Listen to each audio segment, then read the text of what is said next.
Sup guys, it's your boy Justin here with another graphic novel review. Today we're reviewing Mighty Marvel Masterworks, The Silver Surfer, Volume 1. I think this had a subtitle. What was it? Like Sentinel the Spaceways or something like that. So this collects issues 1 through 4 of Fantastic Four from the Silver Age by Stan Lee and John Buscema. And there's also some bonus issues, like material from Fantastic Four Annual 5, which has artwork by Jack King Kirby. And you have Not Brand Echh issue 13, which is Marvel's parody magazine. Is rated T for teen, if I'm not mistaken. Well, it actually doesn't say the rating. This goes for 16 US, 20 Canadian. So this is basically what the new Marvel Masterworks look like. They used to look like really cool hardcovers, black with gold trim. Now they look like this. So I did a review for an older Marvel Masterworks. Check out that review if you want to know what they look like, or you can just Google it.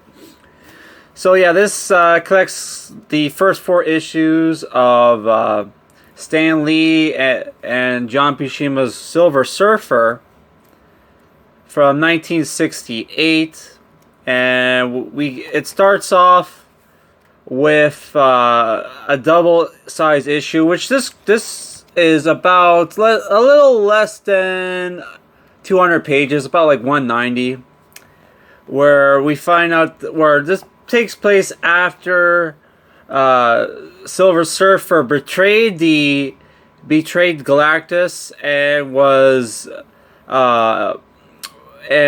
punished by Galactus by trapping him on Earth. So he reminisces of his his origin story, where he was kind of like a scientist on this utopia planet, where they had advanced science, but they were so advanced that they lost their thrill of adventure, and they're all like lazy. They're all lazy layabouts.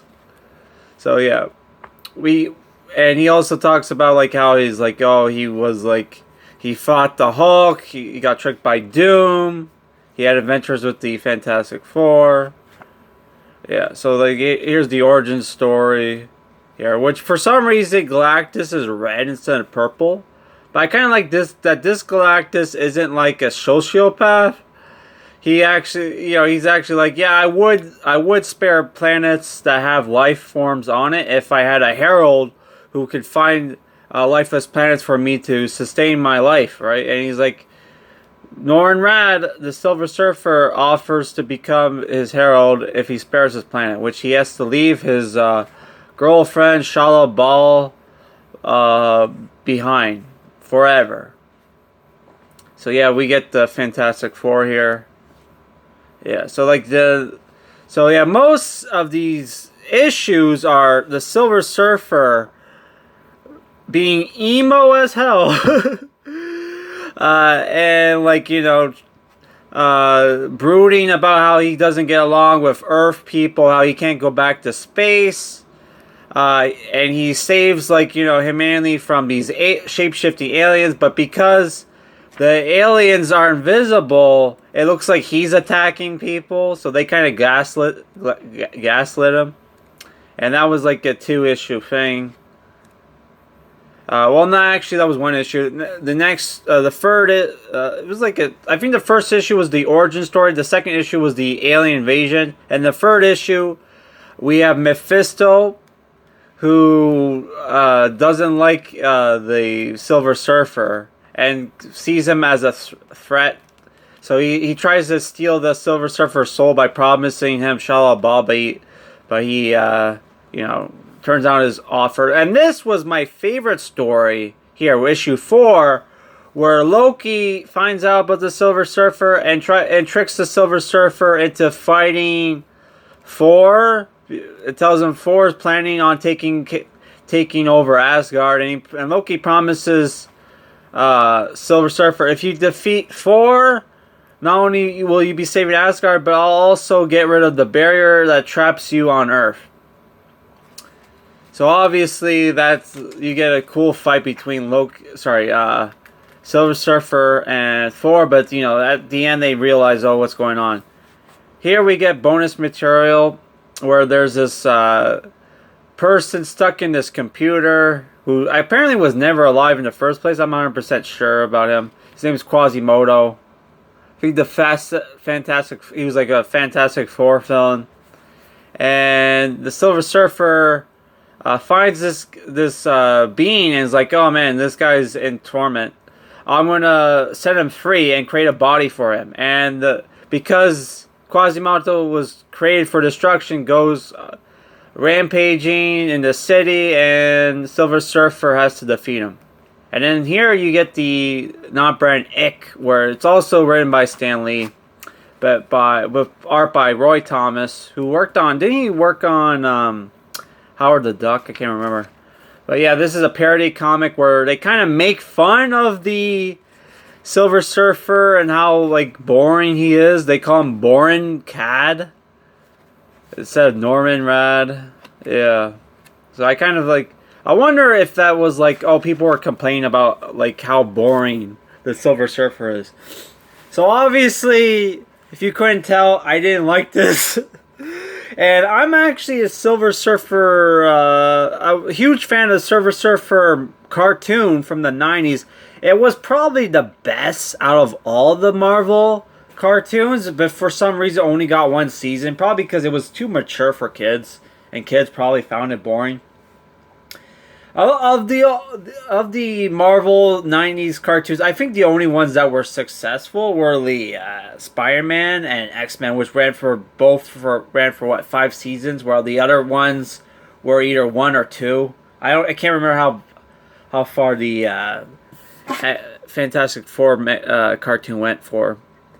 But yeah, this, I think my biggest problem with the book is that, one, Silver Surfer is kind of a emo character. He broods a lot. And this is a character who's famous for being like, you know, for psychedelic space adventures, right? Kind of like the Adam Warlock comics I reviewed on the channel.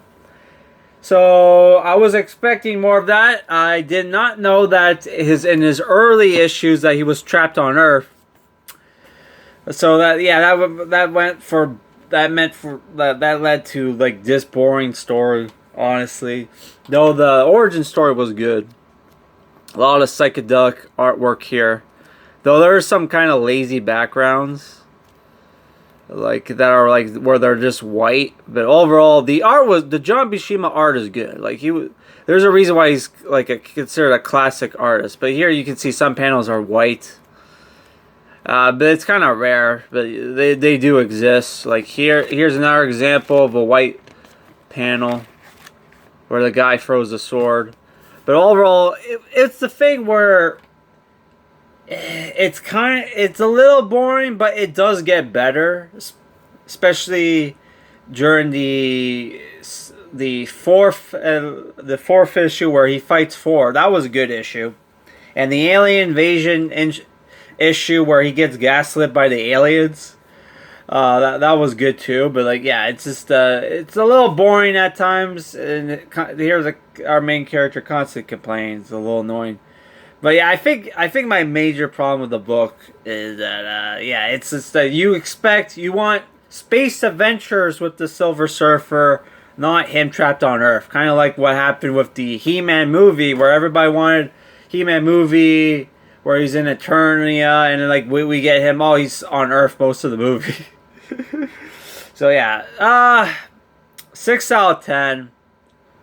I will say these are cheap, and affordable, Silver Age collections. But yeah, it's the thing where it's like, if you want to read more of them, are they going to print out multiple volumes of this stuff? I don't. Oh, it is called Sentinel of the Spaceways. Yeah, here it is. There's the subtitle. So yeah, I am going to review more of these collections, but yeah, I kind of. They also have the Penguin collections, where they have more of the issues. So I don't know if I'm better off just buying those, but those are like $60. Where here these are like 20 something. So I don't know. We'll see.